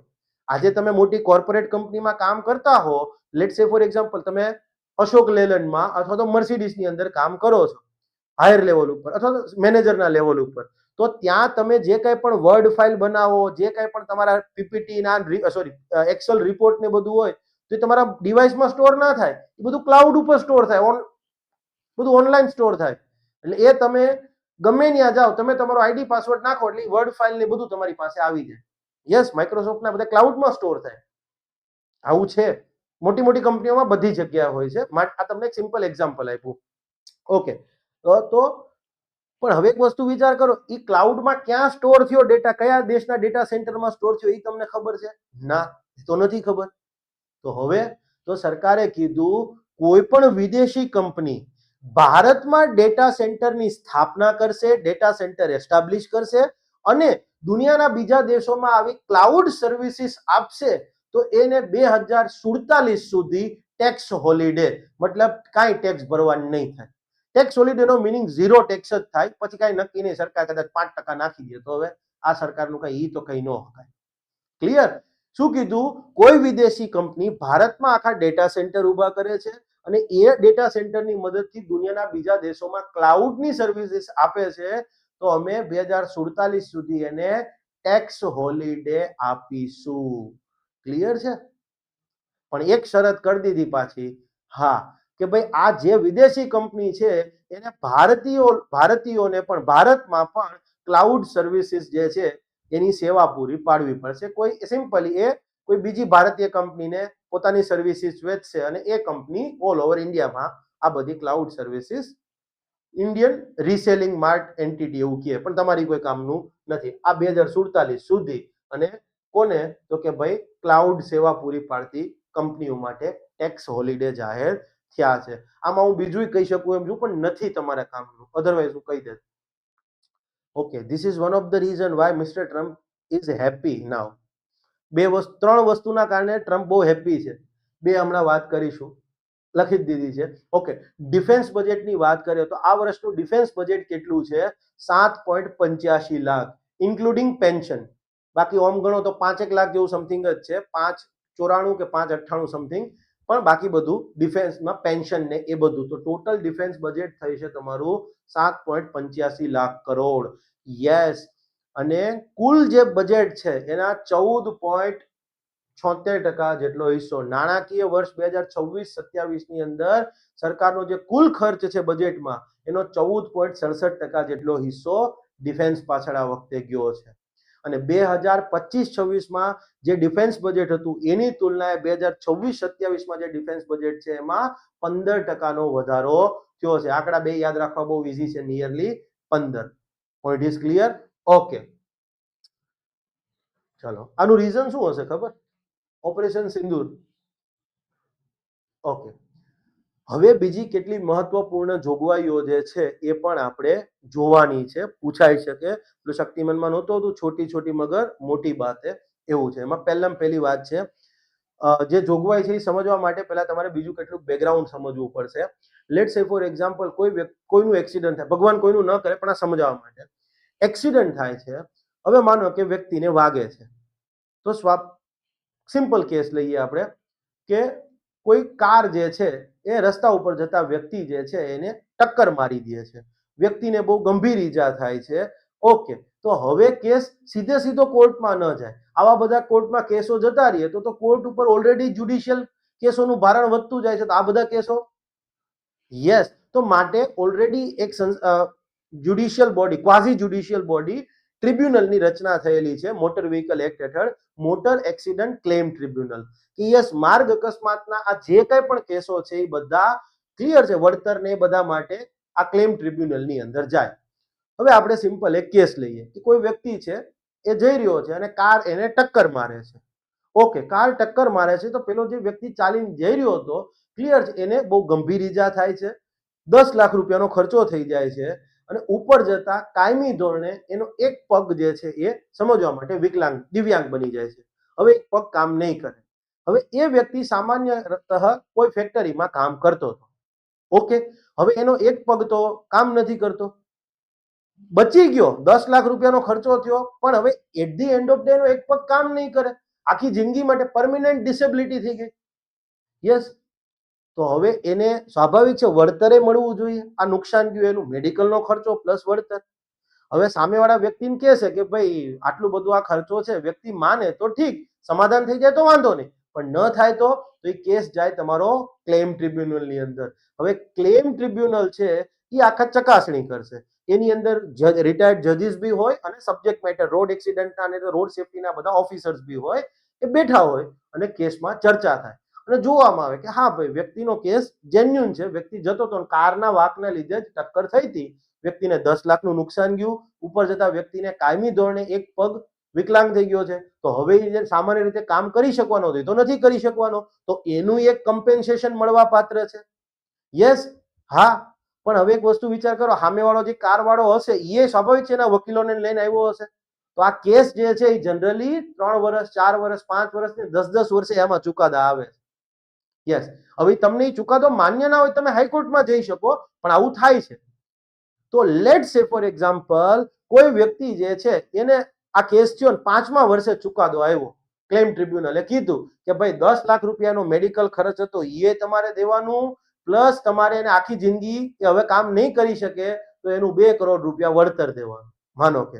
અને આ 5 વર્ષથી આ કેસ ખેંચાણો, બરાબર, એને 10 લાખ રૂપિયા ખર્ચો થયો, પ્લસ આ 2 કરોડ તમારે ખરેખર તો તેથી જ દઈ દેવા પડે, તો એ 5 વર્ષનું એને વ્યાજ પણ ક્લેમ ટ્રિબ્યુનલ આપે. તો વળતર આપે, નુકસાનની ભરપાઈ, મેડિકલ બિલ ને એ બધું, પ્લસ વળતર, અને આ બધા માથે એને વ્યાજ પણ. તો આમાં જે કંઈ પણ ખર્ચો, આ જે કંઈ પણ વ્યક્તિને વળતર મળ્યું અને ઉપર જતા એનું વ્યાજ મળ્યું, તો સરકાર એની ઉપર કોઈ પેલા વળતરની રકમ ઉપર કોઈ ઇન્કમ ટેક્સ ન લાગે. ક્લિયર છે? હા, આ યાદ રાખજો. અત્યાર સુધી એવું થતું કે વળતરની ઉપર જે વ્યાજ આવતું હતું, મેં કીધું એમ કે 10 લાખનો મેડિકલ ખર્ચો પ્લસ 2 કરોડ રૂપિયા વળતર, આવું કીધું, પણ આ 5 વર્ષ સુધી ખેંચાણો તો 5 વર્ષનું જે વ્યાજ થશે એ વ્યાજે આપવાનો આ ક્લેમ ટ્રિબ્યુનલ આદેશ કરે. તો હવે પેલા એવું હતું કે વ્યાજ ઉપર ટીડીએસ લાગતો હતો, કટ થતો હતો. યસ, પણ હવે સરકારે કીધું કે હવે પછીથી જે વળતરની રકમ ઉપર વ્યાજ આપે છે ક્લેમ ટ્રિબ્યુનલ, એની ઉપર કોઈ જ ઇન્કમ ટેક્સ કે ટીડીએસ લાગશે નહીં. ધ્યાનથી સમજજો, નુકસાનની ભરપાઈ પ્લસ વળતર બી હોય અને પ્લસ વ્યાજ બી હોય. હું મોટર વ્હીકલ એક્ટ 3 વાર ભણાવી ચૂક્યો છું, માટે મને ખ્યાલ છે. બહુ ડિટેલમાં જાઉં છું, અને આરટીઓમાં મારો એક ટ્રેક રેકોર્ડ છે, મેં તમને કીધો છે કે રાજ્યના કોઈ બી આરટીઓ ઓફિસમાં તમે જાઓ, કોઈ બી તમને ઈચ્છા પડે અને એવું કયો સાહેબ 2020માં જે આરટીઓ આવી હતી, 2021માં કોવિડ વખતે, એમાં પાસ થયેલા આઈએમબી 3 સ્ટાર વાળા અધિકારી અથવા 2 સ્ટાર વાળા એઆઈએમબી કોણ છે? એમ કે હું સાહેબ મારે તૈયારી કરવી છે. એક્ટર રોલ કોનામાંથી વાંચ્યું હતું? અર્પણ પટેલ જ કહે છે, જાઓ. બરાબર છે, માટે આટલું. તો એક વસ્તુ યાદ રાખ, મોટર એક્સિડન્ટ ક્લેમ ટ્રિબ્યુનલ છે કે જે રોડ અકસ્માતમાં આવા બધા કેસો થયા હોય, યસ, એમાં ન્યાયિક કામગીરી કરતી હોય છે. એ ક્વાઝી જ્યુડિશિયલ બોડી જ કહેવાય. આપણે પબેટના પોર્શનમાં જોઈશું. તો આ ક્વાઝી જ્યુડિશિયલ બોડી ટ્રિબ્યુનલ જે છે એ નુકસાનની ભરપાઈનો આદેશ કરે, પ્લસ વળતરની વાત કરે, અને આટલા ટાઈમ ખેંચાણો હોય 3 વર્ષ, 4 વર્ષ, 5 વર્ષ, એનું વ્યાજનો આદેશ કરે. તો નુકસાનની ભરપાઈ પ્લસ જે વળતર છે એમાં કોઈ ઇન્કમ ટેક્સ નતો લાગતો, પણ જે વ્યાજ છે એમાં સરકાર પેલા ટીડીએસ કાપતી હતી, ટેક્સ લેતી હતી. હવે કહી દીધું કે વ્યાજની રકમ છે એમાં કોઈ ટીડીએસ બીડીએસ લાગુ થશે નહીં. સિમ્પલ. આ સિવાય તો કે શેર બજારની અંદર ઓપ્શન અને ફીચર્સ જે છે એમાં સિક્યુરિટી ટ્રાન્ઝેક્શન ટેક્સ જે 0.002% લાગતો હતો, એને વધારી અને હવે 0.005% કરી દેવામાં આવ્યો છે. આ સિવાય ન્યુક્લિયર એનર્જીને લઈ અને બીજી પણ એક મહત્વની જાહેરાત થઈ છે, અને એ છે કે ભારતમાં ન્યુક્લિયર પાવર પ્રોજેક્ટના, બરાબર, ઇન્સ્ટોલેશનમાં, ન્યુક્લિયર પાવર પ્રોજેક્ટ આખો નિર્માણ કરવામાં જે કંઈ પણ ઇક્વિપમેન્ટ બહારથી મંગાવવા પડે એની ઉપર 2035 સુધી કોઈ જ બેઝિક કસ્ટમ ડ્યુટી લાગશે નહીં.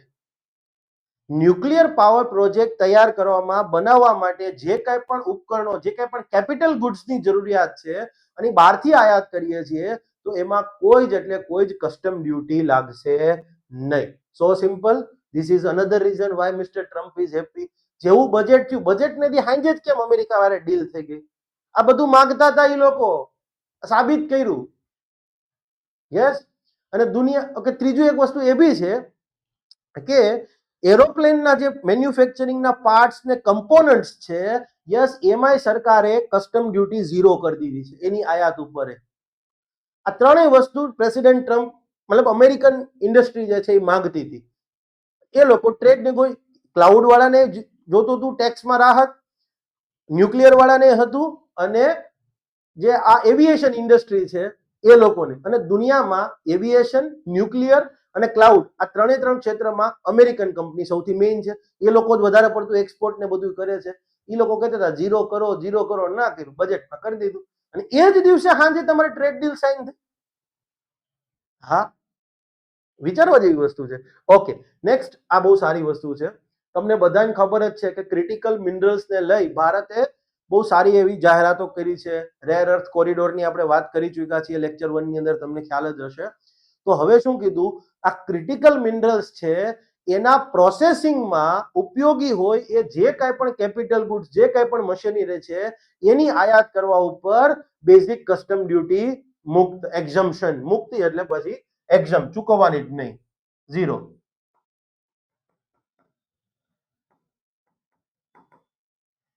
એક્ઝમ્પશન, મુક્તિ. ક્લિયર? ઓકે. નેક્સ્ટ છે પર્સનલ ઉપયોગ માટેની. પર્સનલ ઉપયોગ માટેની કોઈ ચીજ વસ્તુ તમે મંગાવો છો, માનો કે ઇન્ડિયામાં કોઈ લેપટોપ અવેલેબલ નથી કોઈ કંપનીનું, તમે એ લેપટોપ મંગાવો છો પર્સનલ યુઝ માટે, તો પહેલા એની ઉપર બેઝિક કસ્ટમ ડ્યુટી 20% લાગતી હતી, હવે એ બેઝિક કસ્ટમ ડ્યુટી ઘટાડી અને 10% કરી દેવામાં આવી છે. ઓકે. આ સિવાય તમને કદાચ ખ્યાલ હશે કે ભાઈ દરિયાની વાત કરીએ તો પછી જે આપણી ભૂમિ સરહદ, ભૂમિ સીમા છે, જે જમીન છે ત્યાંથી દરિયામાં જાઓ તો 12 નોટિકલ માઇલ શું કહેવાય? ટેરિટોરિયલ વોટર કહેવાય. 12 નોટિકલ માઇલ પછીના 200 નોટિકલ માઇલ જાઓ તો શું કહેવાય? Exclusive economic zone. અને એક્સક્લુઝિવ ઇકોનોમિક ઝોન પછીનો જે વિસ્તાર છે એ હાઈ સી કહી શકાય. ક્લિયર છે? High seas. તો હવે જાહેરાત થઈ છે કે એક્સક્લુઝિવ ઇકોનોમિક ઝોનની અંદર કે પછી હાઈ સી માંથી, હાઈ સીઝ વિસ્તારોમાંથી ભારતીય માછીમારો જે કંઈ પણ માછલી પકડે છે, ક્લિયર છે, યસ, એને હવે પછી એના સંદર્ભમાં કોઈ જ ડ્યુટી આપવી પડશે નહીં. અને માનો કે આ માછલી પકડીને બીજા દેશના કોઈ બંદરો ઉપર લઈ ગયા તો યસ, એને પણ નિકાસ જ ગણવામાં આવશે. Point is clear? કોઈ જ ડ્યુટી. પણ વિસ્તાર ક્યાં કીધા? એક્સક્લુઝિવ ઇકોનોમિક ઝોન, મતલબ તમારું જે દરિયાકાંઠો હોય ત્યાંથી 12 કિલોમીટર નહીં, 12 કિલોમીટર પૂરા થાય પછીના 200 કિલોમીટર, એના પછીના ગમે ત્યાં વિસ્તારમાંથી માછલી પકડીને આવો તો પહેલા શું થતું હતું? યસ, ઈ ઇમ્પોર્ટ ગણવામાં આવતું હતું. બહારથી લઈને આવ્યા ને, યસ, તો ડ્યુટી લાગતી હતી. હવે કહી દીધું ઝીરો ડ્યુટી. અને ઉપર જતા માનો કે એને તમે ફોરેનના બીજા કોઈ બંદર ઉપર લઈ જશો તો ભારત સરકાર એને એક્સપોર્ટ જ ગણશે. ક્લિયર? આનો બહુ વિરોધ બી થઈ રહ્યો છે પણ અત્યારે એની ચર્ચા નહીં કરીએ. ઓકે.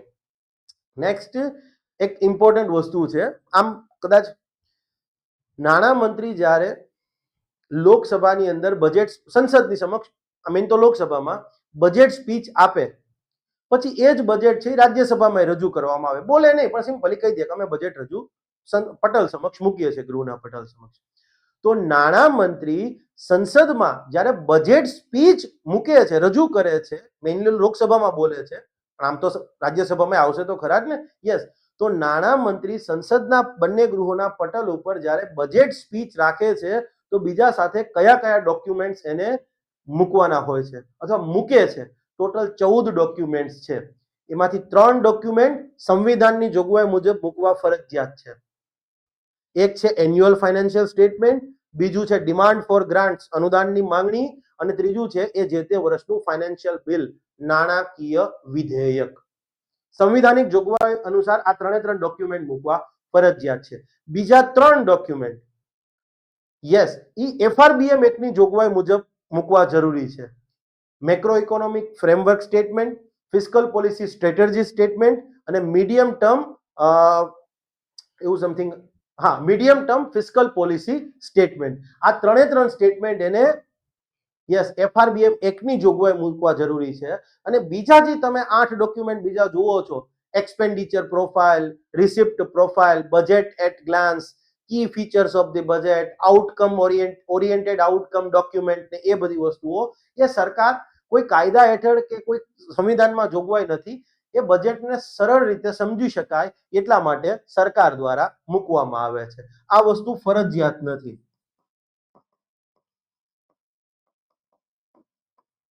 આ બંને ફરજિયાત છે. તમને એમ પૂછે કે બજેટની સાથે સંવિધાનિક જોગવાઈ અનુસાર કયા કયા ડોક્યુમેન્ટ રજૂ કરવા જરૂરી છે? Annual financial statement, demand for grants and financial bill. એવું પૂછે એફઆરબીએમ એક્ટની જોગવાઈ અનુસાર બજેટ અંતર્ગત ક્યાં, આ તો યુપીએસસી પૂછાયેલો સવાલ છે એફઆરબીએમ. તો macro economic framework statement, fiscal policy strategy statement, medium term fiscal policy statement. Clear? ઘણી બધી જગ્યાએ બે ડોક્યુમેન્ટને ભેગા કરી દીધા છે અને બે ડોક્યુમેન્ટ કીધા છે, કોઈ વાંધો નહીં, ક્લિયર છે. અને બાકી આ બધા અલગ અલગ ડોક્યુમેન્ટ્સ છે. ઓકે. નેક્સ્ટ છે ડેટા. આ ડેટા તમારે મોર ઓર લેસ ગોખવાનો છે, આમાં કઈ મારે પેલું નથી, પણ યસ ઇમ્પોર્ટન્ટ છે. માનો કે આ વર્ષે ખાતરની સબસિડી પાછળ સરકાર કેટલો ખર્ચ કરશે, તો અંદાજે 1.8 લાખ કરોડ. મેન્સમાં આ બધી વસ્તુ તમારે લખવાની થાય. અંદાજે 1.8 લાખ કરોડ. પ્રિલિમમાં એક સવાલ આવી ગયેલો છે ઘણી કે જે તે વર્ષના બજેટમાં વિનિવેશીકરણ ડિસઇન્વેસ્ટમેન્ટનો લક્ષ્યાંક જીપીએસસી માં જ પૂછાયેલો છે ક્લાસ 1 2 માં. આઈ થિંક 2021 વાળીમાં કે એમાં પૂછાયેલો હતો. તો બજેટમાં વિનિવેશીકરણનો લક્ષ્યાંક આ વર્ષનો કેટલો 2026-27 ના વર્ષનો 80,000 કરોડ. વિનિવેશીકરણ શું છે ઇકોનોમીમાં તમે સમજી જ ગયા હશો. ઓકે, નેક્સ્ટ છે આ બધા ફોટોગ્રાફ. આ બધા ફોટોગ્રાફ તમારે કઈ જોવાની જરૂર નથી. મેં અહીંયા જેટલું કામનું છે એટલું લખી દીધું છે. તમને એવું કે નાણાકીય વર્ષ 2026-27 ના નાણાકીય વર્ષ 2026-27 માં કેન્દ્ર સરકારને થનારી કરપાત્ર આવક જીડીપીના અંદાજે કેટલા ટકા જેટલી રહેશે? સમજો, નાણાકીય વર્ષ 2026-27 માં કેન્દ્ર સરકારને થનારી કરપાત્ર આવક જીડીપીના અંદાજે કેટલા ટકા જેટલી રહેશે? 11.2. અને કરપાત્ર આવક કીધી તો ડાયરેક્ટ ટેક્સ આવી જાય, ઇનડાયરેક્ટ ટેક્સ આવી જાય. એને સેપરેટલી પૂછે કે નાણાકીય વર્ષ 2026-27 માં કેન્દ્ર સરકારને પ્રત્યક્ષ કરમાંથી થનાર આવક અંદાજે જીડીપીના કેટલા ટકા રહેશે? 6 point something, yes 6.9, 7% જેટલી. અને એ જ રીતે પરોક્ષ કર પૂછે તો 4.3%. હું એક ક્વેશ્ચન લખી દઉં છું એટલે તમને ખ્યાલ આવી જશે. ફાઇનાન્શિયલ યર 2026-27 માં કેન્દ્ર સરકારને થનારી કુલ કરપાત્ર આવક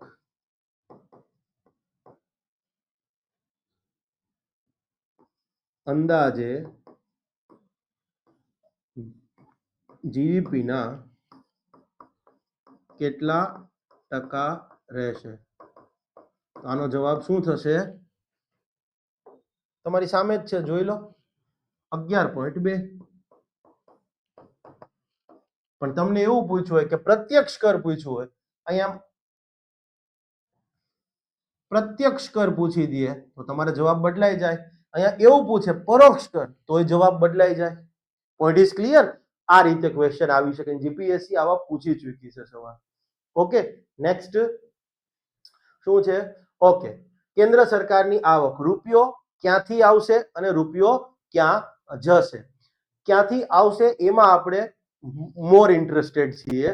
અહીંયા તમે જુઓ કે છે કે ભાઈ 24 પૈસા 1 રૂપિયા આવક કેન્દ્ર સરકારની આવક 1 રૂપિયા ગણી નાખો બજેટની, તો એમાંથી 24 પૈસા તો બોરોવિંગ ઋણ લઈને આવશે અને અન્ય જવાબદારીઓ. કોર્પોરેશન ટેક્સ, કોર્પોરેટ ટેક્સ કંપનીઓ પર લાગતો 18 પૈસા ત્યાંથી, 21 પૈસા ઇન્કમ ટેક્સમાંથી, 4 પૈસા કસ્ટમમાંથી, 6 પૈસા એક્સાઇઝ ડ્યુટીમાંથી, જીએસટી અને અધર ટેક્સીસમાંથી 15 પૈસા, બિન કરપાત્ર આવક છે એ 10 પૈસા અને નોન ડેટ કેપિટલ રિસીટ ઋણ ન હોય તેવી મૂડી આવક, ભૂતકાળની લોનની વસૂલાત, જાહેર સાહસોમાં વિનિવેશીકરણ અથવા ખાનગીકરણનો હિસ્સો અને જાહેર સંપત્તિઓના વેચાણ કે લીઝમાંથી થતી આવક, એ ટોટલ 2 પૈસા રહેશે. પણ એક સવાલ આવી શકે, એ સવાલ શું થાય એ વિચારવા જેવો છે.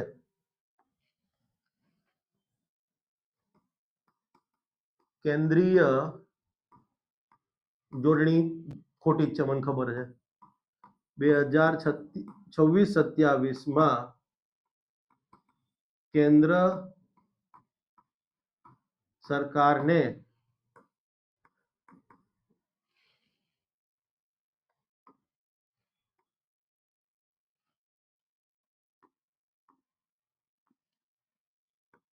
વિવિધ કરમાંથી થનાર આવકને ધ્યાનમાં રાખતા સૌથી વધુ આવક કયા કરમાંથી રહેશે? આપણે આખો ક્રમ જ લઈ લઈએ. સૌથી વધુથી સૌથી ઓછી.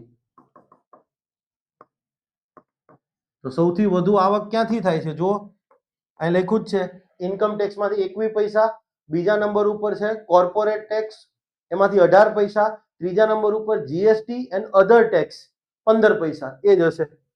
હા, હવે તો ગોખાઈ ગયું છે આટલું બધી વસ્તુ. ઓકે, પહેલું છે ઇન્કમ ટેક્સ, પહેલા નંબર ઉપર. બીજા નંબર ઉપર કોર્પોરેટ ટેક્સ, ત્રીજા નંબર ઉપર જીએસટી એન્ડ અન્ય ટેક્સ, ચોથા નંબર પર કોણ છે? જુઓ જી, બેઝિક કસ્ટમ ડ્યુટી હશે. હા, union excise duty, sorry excise custom નહીં, યુનિયન એક્સાઇઝ ડ્યુટી 6 પૈસા. આ તો નોન ટેક્સ રેવન્યુ છે. અહીંયા આપણને કીધું છે કરપાત્ર આવક, વિવિધ કરમાંથી થનાર આવક. આ તો ન આવે બે, આ બી નહીં આવે. યસ, તો હવે જુઓ એક્સાઇઝ ડ્યુટી, કેન્દ્રીય ઉત્પાદન શુલ્ક, કેન્દ્રીય ઉત્પાદન વેરો, બેઝિક એક્સાઇઝ ડ્યુટી, અને લાસ્ટ જે છે સૌથી ઓછું કસ્ટમ ડ્યુટી. કસ્ટમ ડ્યુટી આ પૂછાઈ શકે એવી વસ્તુ, જીપીએસસી આ પૂછીશું, ક્રમ બી, યુપીએસસી ઇનફેક્ટ આ પૂછી ચૂકી છે. હોય આ જ વસ્તુ, પણ આમાંથી કેવો સવાલ નીકળી જાય જોઈ લો. ઓકે, નેક્સ્ટ કી નંબર્સ, મહત્વપૂર્ણ નંબર્સ. આ યાદ રાખવાના જરૂર નથી, કોઈ જ કરવાની જરૂર નથી. જે જરૂર છે એ મેં આગળ લઈ લીધું છે, ચિંતા ના કરો. ઓકે, નેક્સ્ટ છે ટ્રેન્ડ્સ ઇન ડેફિસિટ. ડેફિસિટનો ખ્યાલ, વિવિધ ખાધ જે છે એના ખ્યાલની વાત કરી છે. તો બાકીના બધા નંબર તમારે યાદ નથી રાખવાના. 2026-27 ના બજેટના જે અંદાજો છે એ જ યાદ રાખવાના છે કે રાજકોષીય ખાત જીડીપીના કેટલા ટકા રહેશે. યસ, મહેસૂલી ખાત જીડીપીના કેટલા ટકા રહેશે, પ્રભાવક મહેસૂલી ખાત અને પ્રાથમિક ખાત કેટલી. અને મેઇન તો આ જ યાદ રાખવાની. આ સૌથી પહેલા કે રાજકોષીય ખાત જીડીપીના 4.8%, સોરી 4.3% જે as a percentage of GDP, એટલે મેં વારે ઘડીએ લખવાની જરૂર ન પડે. જીડીપીના 4.3%, યસ, મહેસૂલી ખાત 1.5% અને એ જ રીતે રિસ્પેક્ટિવલી. આ તો ખાસ યાદ રાખજો. હવે તમારામાંથી ઘણા બધા કહેશે સાહેબ તમે પેલું ડીકોડિંગ કીધું હતું એમાં કીધું હતું કે ભાઈ આ ખાધ જે છે એ 3.5% જેટલી, સોરી 3.9% જેટલી આસપાસ રહેવાની છે. હા, મેં આ કીધું હતું અને મારા અંદાજ મુજબ એ જ આવે એમ હતું. અને નિર્મલા સીતારામને પોતે આ વસ્તુ કીધી છે બજેટ પછી, બજેટ પહેલા નહીં, કે હું ફિસ્કલ ડેફિસિટ જે છે એને 4% થી નીચે લઈ જઈ શકી હોત. પણ યસ, વર્તમાનમાં જે વૈશ્વિક કક્ષાએ અસ્થિરતાનો, અનિશ્ચિતતાનો માહોલ છે એમાં દેશ જે છે એને કેટલાક એવા, બરાબર છે, રાહતો આપવી જરૂરી હતી. ખાસ કરીને જે કસ્ટમ ડ્યુટીમાં એમાં બધી રાહતો આપી છે, માટે સરકારે એટલી આવક નથી થઈ. અને ઉપર જતા સરકારે થોડુંક ઋણ પણ વધારે લેવાની વાત કરી. બાકી અધરવાઇઝ સરકાર લાવી જ દેવાની હતી, ફિક્સ જ હતું. કારણ કે જે રીતે ન્યૂઝમાં બધું આવતું હતું, એનાલિસિસ કર્યું એના આધારે નિર્મલા સીતારામનના પોતાના શબ્દ છે કે હું 4% થી નીચે લાવી શકી હોત, પણ એ કે અત્યારે થોડી ધીરજ રાખી છે અને ખરેખર જરૂર બી હતી. ઓકે, ચાલો નેક્સ્ટ છે સોર્સિસ ઓફ ડેફિસિટ ફાઇનાન્સિંગ. ખાધને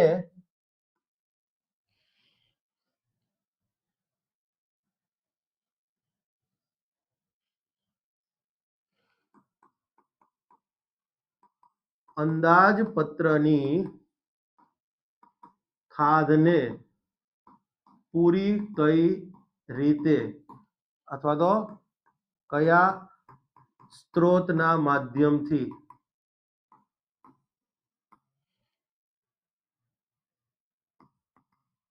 કરવામાં આવે છે.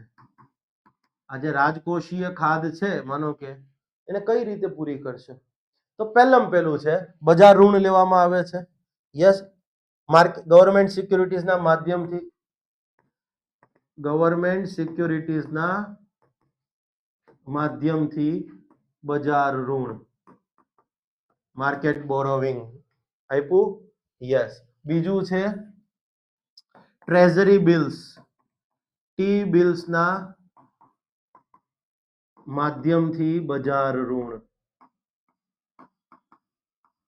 યસ, ત્રીજું આવે છે નાની બચતો. આ મેઇન 3 વસ્તુ યાદ રાખજો. ગવર્મેન્ટ સિક્યુરિટીઝ અને ટ્રેઝરી બિલ એ બંને કહેવાય ગવર્મેન્ટ સિક્યુરિટીઝ જ, પણ આ 1 વર્ષથી વધુનો મેચ્યોરિટી પીરિયડ હોય, ક્લિયર છે, પરિપક્વતા અવધિ, ક્લિયર, આ બધું હું ઇકોનોમીમાં સમજાવી ચૂક્યો, અત્યારે ના સમજાવું, એવું આશા હોય કે તમે સમજી જ ચૂકેલા હશો. અને ટ્રેઝરી બિલ તો મેચ્યોરિટી પીરિયડ 91 દિવસ, 182 દિવસ અને 364 દિવસ, 1 વર્ષ કરતા ઓછો હોય. ઇનફેક્ટ 7 દિવસ, 14 દિવસના પણ ટ્રેઝરી બિલ હોય છે, પણ એને કેશ મેનેજમેન્ટ બિલ એવું કહેવામાં આવે છે. એ તો જીપીએસસી 1-2 ના ઇકોનોમિક્સની વાત થઈ ગઈ, ક્લિયર છે. ઓકે, નાની બચતો સામેની જામીનગીરી.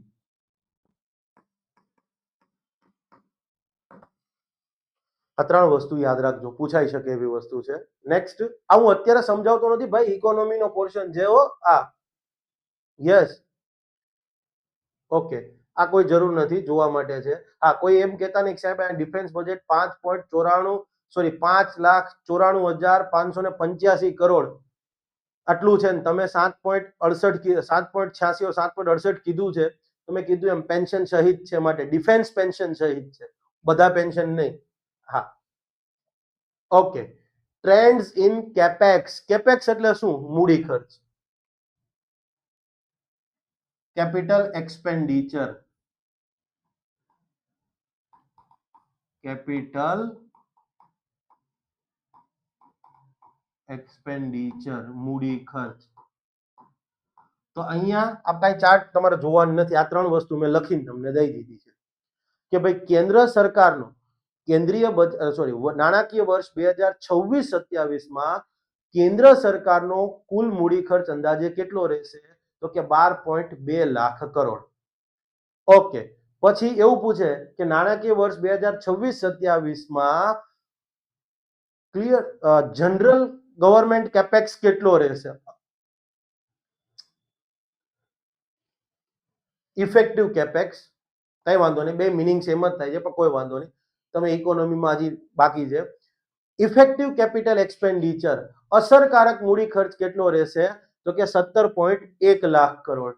અને આ બેનો ડિફરન્સ કાઢો, 17.1 માંથી આ બાદ કરી દેશો એટલે તમને મળશે રાજ્યોને મૂડી ખર્ચ સહાય. તમને એવું પૂછે, ધ્યાનથી સમજજો, 3 અલગ અલગ ક્વેશ્ચન થઈ શકે. નાણાકીય વર્ષ 2026-27 માં કેન્દ્ર સરકારનો મૂડી ખર્ચ 12.2 લાખ કરોડ. એવું પૂછે કે અસરકારક મૂડી ખર્ચ, તો કે 17.1 લાખ કરોડ. એવું પૂછે કે વર્ષ 2026 નાણાકીય વર્ષ 2026-27 માં કેન્દ્ર સરકાર દ્વારા રાજ્યોને આપવામાં આવેલ મૂડી સહાય કેટલી, તો મૂડી ખર્ચ સહાય કેટલી? તો કે 4.9 લાખ કરોડ. યસ, આ પૂછી શકે અને પૂછાયેલું છે. ઓકે, આ જે વસ્તુ છે ને, રાજ્યોને આપવામાં આવતી મૂડી સહાય, એક ઇમ્પોર્ટન્ટ વસ્તુ છે. આગળ તમારા 2 કોન્સેપ્ટ ક્લિયર થઈ જશે.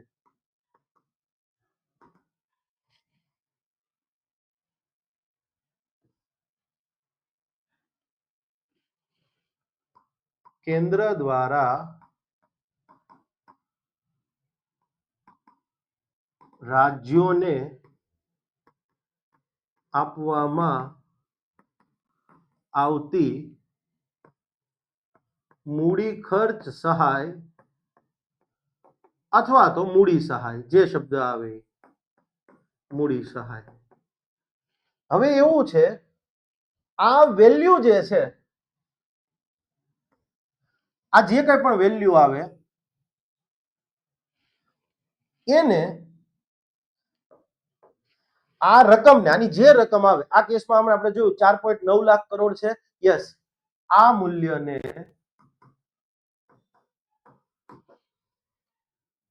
મહેસૂલી ખાધમાંથી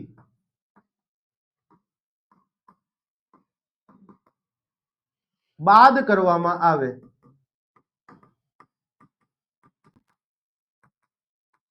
તો શું મળે? તો મળશે પ્રભાવક મહેસૂલી ખાધ, અસરકારક મહેસૂલી ખાધ. તમે જુઓ છો ને? અને યસ, આ જ વેલ્યુને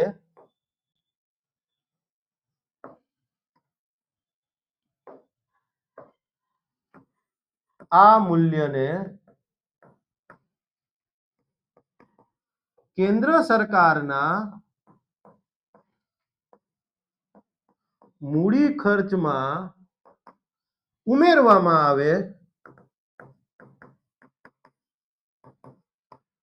તો મળશે અસરકારક મૂડી ખર્ચ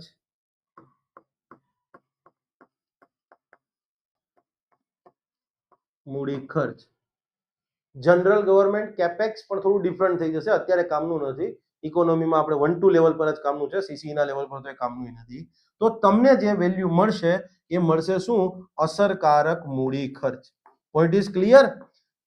કેન્દ્ર સરકાર દર વર્ષે બજેટની અંદર રાજ્યોને જે મૂડી ખર્ચ સહાય આપે છે, તો મૂડીઓના સર્જન હેતુથી જે સહાય આપે છે એને તમે મહેસૂલી ખાધમાંથી બાદ કરો તો તમને શું મળશે? પ્રભાવક મહેસૂલી ખાધ બાદ કરવામાં આવે. પણ જો એ જ વેલ્યુને કેન્દ્ર સરકારના મૂડી ખર્ચમાં ઉમેરવામાં આવે તો તમને શું મળશે? અસરકારક મૂડી ખર્ચ. Point is clear? એકમાંથી બાદ કરવાનું છે, મહેસૂલી ખાધમાંથી બાદ કરવામાં આવે તો મળશે પ્રભાવક મહેસૂલી ખાધ, અને કેન્દ્ર સરકારના મૂડી ખર્ચમાં જો એને એડ કરવામાં આવે, ઉમેરવામાં આવે તો તમને વેલ્યુ મળશે. એ શું મળશે? અસરકારક મૂડી ખર્ચ. સો સિમ્પલ. હવે તમને અહીં સમજો.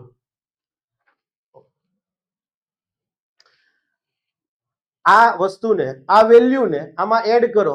12.2 પ્લસ 4.9 17.1 આવશે. ક્લિયર? હા. અને આ જ વેલ્યુને તમે મહેસૂલી ખાધમાંથી બાદ કરશો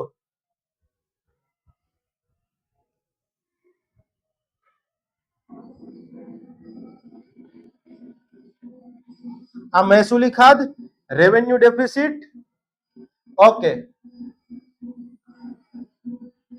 4.9 બાદ કરી દો, આ જ વેલ્યુ આવશે પ્રભાવક મહેસૂલી ખાધની.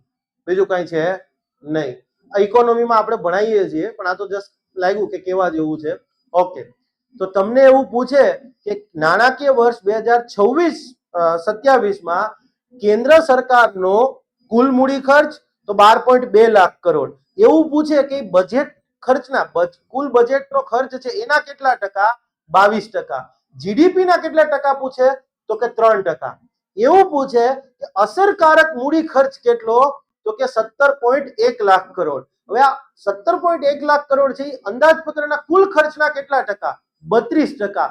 એમ કે જીડીપી ના કેટલા ટકા? 4.3%. હવે તમને એમ થાય કે સાહેબ આ વેલ્યુ તો ક્યાંય બજેટમાં આપી નથી, બજેટ સ્પીચમાં નથી આપી, બીજા બધા ડોક્યુમેન્ટ ફોરશો તો એમાં તમને મળી જશે, અને કોઈ તમારે ગોતવાની જરૂર નથી, માટે તમને આ આપી દીધું છે. કેન્દ્ર સરકારનો કુલ મૂડી ખર્ચ આ બી એમસીક્યુ તરીકે આવી શકે, આ બી એમસીક્યુ તરીકે આવી શકે. આ માઇનસ ન ગણતા. ક્લિયર છે? હા. એમસીક્યુ તરીકે તમને આ પણ પૂછી શકે, આ પણ પૂછી શકે, અને એવું પૂછી શકે કે આ કુલ મૂડી ખર્ચ બજેટ ખર્ચના કેટલા અંદાજે? 22%. જીડીપી ના 3%. Point is clear? ઓકે. અને આ કોઈ કામનું નથી, પણ સિમ્પલી કીધું છે, અને આમાં બીજું બધું રાજકારણ આવી જશે, પણ માટે હું આને ટાળીશ કહેવાનું. તમને એવું પૂછે ખાલી કે નાણાકીય વર્ષ 2026-27 માં રાજ્યોને હસ્તાંતરિત થયેલા કેટલા રૂપિયા, તો કેટલા રિસોર્સિસ રાજ્યોને હસ્તાંતરિત ટ્રાન્સફર થયા છે? 26.21 લાખ કરોડ. આ શક્ય નથી. કેન્દ્ર સરકારે ખાલી ફાકા ફોજદારી જ કરી. કેન્દ્ર સરકારનું ખુદનું બજેટ 53-47-315 લાખ કરોડ છે. ઓખાઈ ગયું છે અહીંયા. 53-47-315 જોઈ લ્યો. 53-47-315 લાખ કરોડ. હવે એમાંથી એવું કે છે કે અમે 26 લાખ કરોડ રૂપિયા તો રાજ્યોને ટ્રાન્સફર કરી દઈશું. કઈ રીતે શક્ય છે? દેખાતું તો નથી. ચલો, પણ આ તો ઠીક છે. હોપફુલી તમને આ બધી વસ્તુઓ ખ્યાલ આવી ગઈ હશે. આ બજેટના લેક્ચર્સ તમને કેવા લાગ્યા એની ચોક્કસપણે કમેન્ટ કરજો. લેક્ચર સારા લાગ્યા હોય તો બીજા બધા તમારા જે ગ્રુપ્સ છે એમાં શેર કરજો. ગ્રુપમાં શેર ન કરી શકાય એમ હોય તો તમે ક્યાંક વોટ્સઅપ કરો બીજા વિદ્યાર્થી મિત્રોને, કે જેથી અમને ખ્યાલ આવે કે અમે જે કરી રહ્યા છીએ ખરેખર સાચું છે કે ખોટું છે. સ્ટુડન્ટ જે છે એની આશાઓ પર ખરા ઉતરીએ છીએ કે નથી ઉતરતા. સ્ટુડન્ટની જે અપેક્ષા છે એ અપેક્ષા મુજબ કામ કરી શકીએ છીએ કે નથી કરી શકતા. તમે કમેન્ટ કરશો, ચેનલ સબસ્ક્રાઇબ કરશો, લાઈક કરશો તો સિમ્પલી અમારો એક હોસલો બઢવાનો છે. કહ્યું અમારા હોસલામાં બુલંદી આવશે. ક્લિયર? Thank you. જય હિન્દ, જય જય ગરવી ગુજરાત. મારો દેશ, મારી પહેચાન, મારું રાજ્ય, મારું સ્વાભિમાન.